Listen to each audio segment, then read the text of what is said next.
Everyone. Hi everyone, knowledge group पे मैं प्रियंका आपका स्वागत करती हूँ। और एसएससी एमटीएस में आज जो हमारा जो टॉपिक है हम स्टार्ट करेंगे सिंटेक्स। ठीक है, तो उससे पहले हम सोचे हैं कि सिनोनिमस वर्ड भी और एंटोनिम्स भी आएगा, तो इसका जो हम चर्चा कर लें शुरू में, ताकि आपको इजी वे में लर्निंग कर लेंगे। और उसके बाद जैसे ये ख़त्म होगा उसके बाद से हम आपका मतलब कहने का मतलब ये है कि इसी में ना पहले हम 2 सिनोनिमस का वर्ड प्लस 3 एंटोनिम्स बता के इसी के साथ हम जो आपका आगे का क्लास है वो डेली का आप कंटिन्यू करेंगे। ठीक है, तो आइए बात कर लेते हैं। तो पहला सिनोनिमस में यानी पर्यायवाची में एबिलिटी वर्ड है। एबिलिटी का मतलब होता है हिंदी अर्थ योग्यता। ठीक है, जब आप इसका सिनोनिमस यानी पर्यायवाची बनाएंगे तो आपका बनेगा competence, capability, talent and proficiency. ठीक है, और दूसरा वर्ड जो है एबनॉर्मल। एबनॉर्मल का मतलब होता है असाधारण या प्रतिकूल। ठीक है, जब आप इसका सिनोनिमस बनाएंगे तो बनेगा एनमोलियस, पिसिकुलर एंड डिफरेंट। ठीक है, अब 3 वर्ड जो है एंटोनिम्स यानी विलोम है। आइए उसमें हम बात कर लेते हैं कि इसका वर्ड जो है इसका विलोम क्या होता है। तो पहला वर्ड है हमारा एब्सोल्यूट यानी पूर्ण। तो जब इसका एंटोनिम्स यानी विलोम बनाएंगे तो आपका बनेगा लिमिटेड। दूसरा वर्ड है एडमायर यानी प्रशंसा करना। जब इसका एंटोनिम्स बनाएंगे तो बनेगा डिस्पाइस। एंड थर्ड वर्ड है अलाइव। अलाइव का मतलब होता है हिंदी अर्थ जीवित। जब आप इसका एंटोनिम्स बनाएंगे तो डेड बनेगा। ठीक है, तो ये थे कुछ वर्ड जो शुरू में ही हम अब हम डेली क्लास में आपके साथ डिस्कशन करेंगे। ठीक है, अगर आपको मेरी वीडियो पसंद आए तो लाइक, शेयर और हमारे चैनल को ज़रूर सब्सक्राइब कीजिएगा। ठीक है, आज आपका जो भी डाउट है सिंटेक्स से रिलेटेड हम उस सारे डाउट को आउट कर देंगे। ठीक है, तो आइए बात करते हैं सिंटेक्स पे। आज जो हमारा क्लास स्टार्ट होगा इसमें हम पढ़ेंगे सिंटेक्स। ठीक है, तो सिंटेक्स, तो आइए रूल नंबर 1 पे बात करते हैं। तो इसका रूल कहता है रूल नंबर 1 कि जब 2 नाउन या प्रोनाउंस के साथ with, along with, together with, तो इसका हिंदी होता है साथ, या एज विल एज हो तो इसका हिंदी होता है साथ ही साथ से जुड़े हो तो वर्ब का प्रयोग पहले वाले नाउन या प्रोनाउन के अनुसार करते हैं। ठीक है, जैसे एग्जांपल है कि Ram with his friends are going there. तो जैसा कि रूल में बोला है कि वर्ब के का प्रयोग पहले वाली नाउन या प्रोनाउन के अनुसार करते हैं। तो पहला हमारा राम है, तो राम क्या है, तो नाउन है। तो इसके अकॉर्डिंग हमारा जो है जब सेंटेंस बनेगा तो आर का यूज़ ना होकर किसका यूज़ होगा, तो आपका यूज़ होगा इज का। करेक्ट सेंटेंस हमारा जो बनेगा कि Ram with his friends is going there. ठीक है, जैसा कि रूल्स में दिया है। दूसरा एग्जांपल है कि the boy with their principal has gone. ठीक है, तो द बॉयज़ हुआ है तो इसके साथ किसका यूज़ होगा, हैज़ ना होकर आपका यूज़ जो होगा हैव का यूज़ होगा, क्योंकि बोला है कि पहले नाउन या प्रोनाउन के अनुसार जो सेंटेंस बनेगा आगे, तो इसमें हैज़ का यूज़ करेंगे तो हमारा सेंटेंस गलत हो गया। तो किसका यूज़ होगा, तो होगा आपका यूज़ हैव का। तो करेक्ट आंसर जो हमारा बनेगा कि the boy with their principal have gone. ठीक है, तीसरा एग्जांपल देख लीजिए, जैसे है you as well as I am ready to do this work. ठीक है, तो जैसा कि एग्जांपल में बोला है यू, तो यू क्या है आपका प्रोनाउन है। तो प्रोनाउन के अकॉर्डिंग आपका क्या किसका यूज़ होगा, एम का यूज़ ना होगा, किसका होगा, आर का होगा। तो इस तरह हमारा यूज़ होगा आपका। अगर आप एम का यूज़ करेंगे तो इस तरह हमारा सेंटेंस जो है इनकरेक्ट हो जाएगा। तो करेक्ट बनाने के लिए हम जैसा कि रूल में बताया है कि नाउन या प्रोनाउंस के अनुसार वर्ब का हम यूज़ करेंगे। तो हमारा यूज़ है यू हुआ है तो इसके अकॉर्डिंग हमारा आर यूज़ होगा। तो इस तरह हमारा सेंटेंस जो करेक्ट बनेगा कि you as well as are ready to do this work. ठीक है, चौथा एग्जाम्पल देखिए कि the king together with his minister go to हर्न। ठीक है, तो जैसा कि रूल्स में पढ़े हैं हम बार बार बता भी कर रहे हैं और रिपीट भी कर रहे हैं कि फर्स्ट वाले नाउन्स या प्रोनाउंस के अकॉर्डिंग आपका वर्ब यूज़ होगा। तो यहाँ पे जो यूज़ होगा गो ना यूज़ होकर आपका होगा यूज़ गोस। क्या होगा, गोस।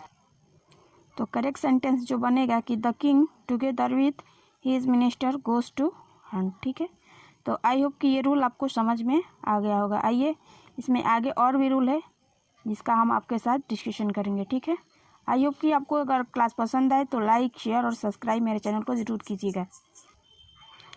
आगे इसमें नोट है कि ऐसे वाक्यों में पॉजेसिव एडजेक्टिव भी पहले वाले नाउन या प्रोनाउन के अनुसार लगता है। तो पॉजेसिव एडजेक्टिव क्या होता है, तो आपका होता है कि my, our, your, yours, his, her, its, their, ठीक है। तो इन सब का पॉजेसिव एडजेक्टिव कहते हैं, ठीक है। तो आइए एग्जाम्पल के अकॉर्डिंग समझते हैं। एग्जाम्पल है पहला कि father along with his children is doing their work. तो जैसा कि नोट में बताया गया कि पहले वाले नाउन या प्रोनाउन के अकॉर्डिंग करते हैं, तो इसमें पॉजेसिव एडजेक्टिव का यूज़ करते हैं। तो पॉजेसिव एडजेक्टिव का यूज़ करेंगे तो आपका होगा देयर के जगह किसका यूज़ होगा, तो देयर के जगह आपका यूज़ हो जाएगा, तो देयर के जगह पर आपका हिज का यूज़ हो जाएगा। तो इस तरह सेंटेंस जो हमारा बनेगा करेक्ट कि father along with his children is doing his work, ठीक है। दूसरा एग्जांपल देखिए, the student with the teacher have done their work. तो इसमें भी आपका यूज़ होगा देयर के जगह क्या, ही। जैसा कि हमारा रूल में बताया गया है कि नाउन या प्रोनाउंस के अनुसार, नोट में बताया गया कि नाउन्स या प्रोनाउंस के अकॉर्डिंग आपका पॉजेसिव एडजेक्टिव का उपयोग है, ठीक है। तो हम किसका यूज़ करेंगे, तो देयर के जगह आपका हिज का। तो करेक्ट सेंटेंस हमारा जो बनेगा कि the student with the teacher have done his work, ठीक है। तीसरा एग्जांपल देखिए कि Sita as well as her brother has gone to their village. तो इसमें भी स्टार्टिंग में सीता का यूज़ हुआ है, तो ये आपको पता है कि सीता जी यूज़ हुआ है, तो इसके जगह पे क्या होगा, तो देयर के जगह पर आपका हिज। तो करेक्ट सेंटेंस हमारा जो बनेगा कि Sita as well as her brother has gone to his village, ठीक है। चौथा है कि walking as well as jumping is good for health.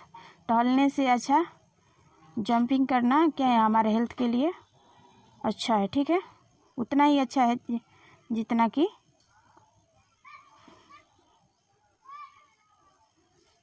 हमारे हेल्थ के लिए अच्छा है, ठीक है। तो इसमें भी आपका क्या एरर है, तो जी नहीं, बिल्कुल एरर नहीं है, जो हमारा सेंटेंस है एकदम करेक्ट है, ठीक है।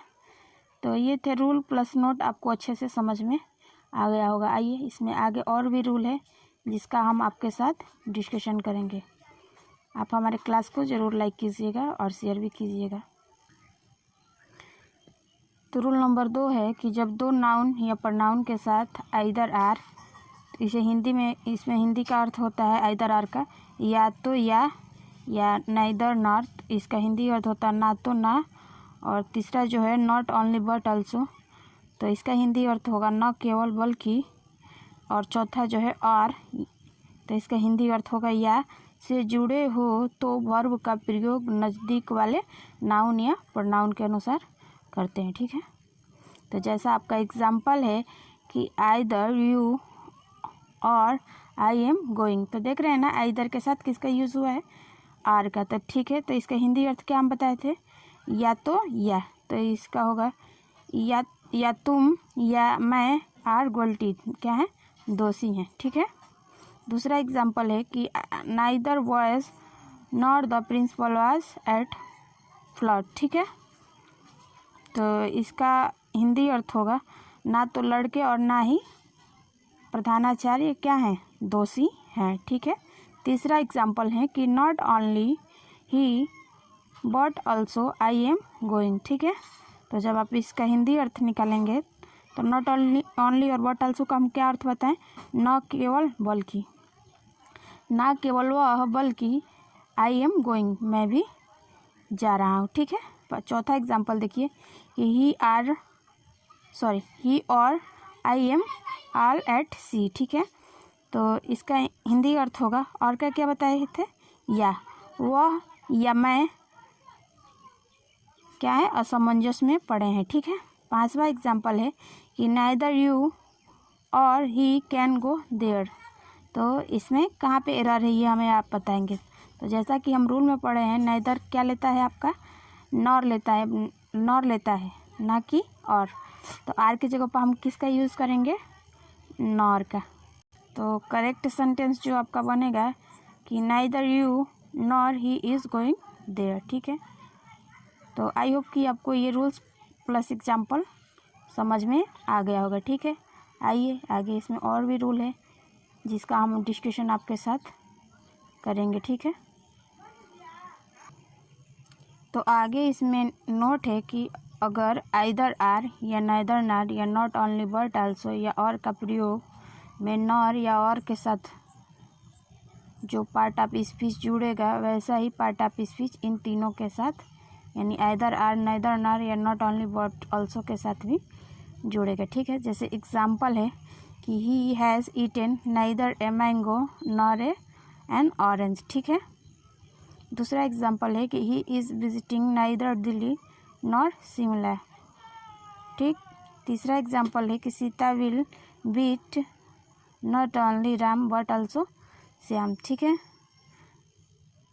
चौथा एग्जाम्पल है कि I am either bad not dishonest, मैं ना ही तो बुरा हूँ या मैं ना तो बुरा हूँ और ना ही बेईमान, ठीक है। अगला एग्जाम्पल है कि Mohan not only cooks food but also eat. Mohan ना तो खाना पकाएगा बल्कि वो खाएगा भी, ठीक है। तो ये थे रूल प्लस एग्जाम्पल जो आपको अच्छे से समझ में आ गया होगा, ठीक है। अगर आपको मेरी क्लास पसंद आए तो लाइक शेयर और सब्सक्राइब कीजिएगा, ठीक है। अगर इसी तरह का आपको लेटेस्ट वीडियो चाहिए तो आप हमारे चैनल को सब्सक्राइब कीजिएगा। फिर मिलते हैं नेक्स्ट वीडियो के साथ, तब तक के लिए thank you and take care.